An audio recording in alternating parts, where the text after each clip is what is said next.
বাংলাদেশ থেকে যারা সৌদি আরবে আসবে সবচেয়ে বেশি মানুষ যে প্রশ্নটা করে, ভাই সৌদি আরবে এয়ারপোর্টের ক্লিনারের কাজে যাচ্ছি অথবা মাদ্রাসা ক্লিনারের কাজ, যেটাকে বাংলাদেশে স্কুল বলে। তো স্কুল কলেজের ক্লিনারের কাজে আমি আসতেছি। এই কোম্পানিগুলো কি সাপ্লাই কোম্পানি হবে নাকি ডাইরেক্ট কোম্পানি হবে?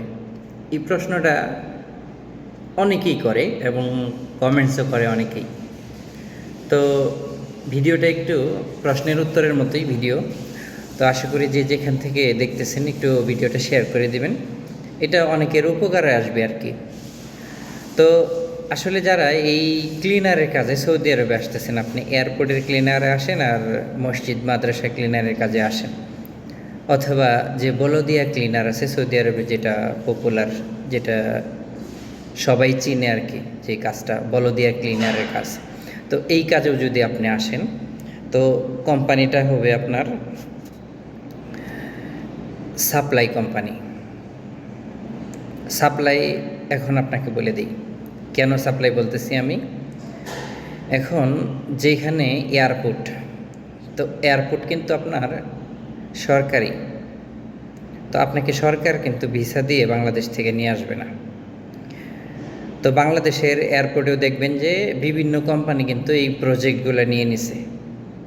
এটা বিশ্বের সবগুলো এয়ারপোর্টে এরকমভাবেই চলে। সৌদি আরবের এয়ারপোর্টগুলোতেও একই রকম কথা। এখানেও বেশ কিছু কোম্পানির কিন্তু কন্ট্রাক্ট।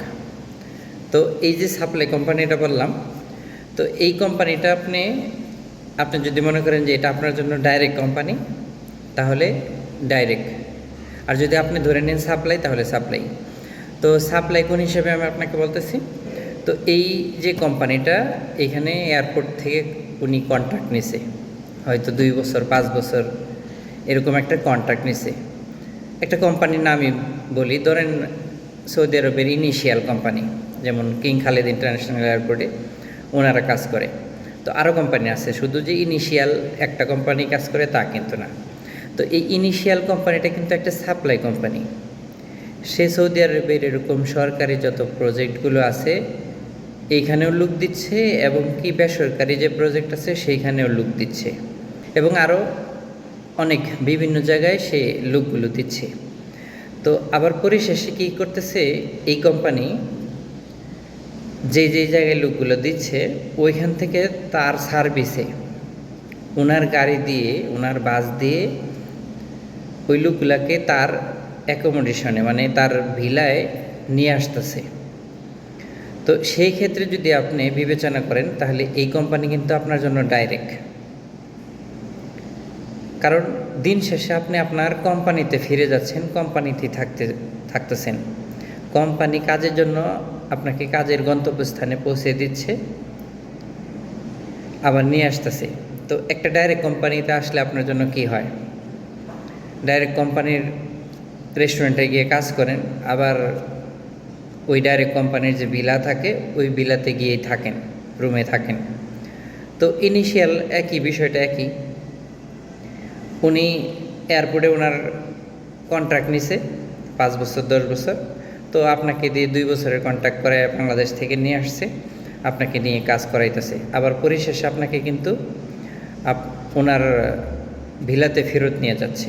সেই হিসাবে যদি আমি বলি, তাহলে কোম্পানি আপনার জন্য ডাইরেক্টই। তো সাপ্লাই আসলে আমরা বলে থাকি, এগুলো কোম্পানিকে সাপ্লাই এই জন্যে বলে থাকি যে ওনারা ওইখানে কন্ট্রাক্ট নিছে, তো এই হিসাবে আর কি সাপ্লাই। তাছাড়া আপনি যদি মনে করেন যে এয়ারপোর্ট মাদ্রাসা ক্লিনারের যে কাজগুলো আছে এগুলা সাপ্লাই মানে ধরা চলে না। এখন পর্যন্ত যারা এই ভিডিওটা দেখলেন অসংখ্য ধন্যবাদ। পারলে ভিডিওটা শেয়ার করে দেবেন। আল্লাহ হাফেজ।